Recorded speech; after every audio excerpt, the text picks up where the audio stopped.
Happy birthday నా అనుకుంటారా? నా బర్త్డే అసలే కాదు. ఈరోజు ఒక స్పెషల్ పర్సన్ బర్త్డే ఉంది.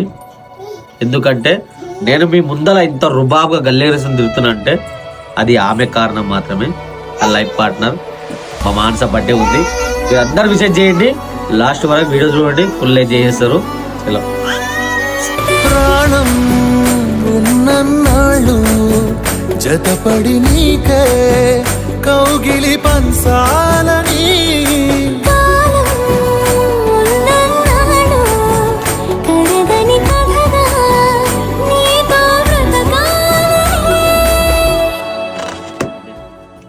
సగమై చెరి సగమై ఇక నువ్వు నేను. మా కన్నమ్మ కూడా వాళ్ళ అమ్మ కోసం గిఫ్ట్ తీసుకొచ్చారు. పని తప్పని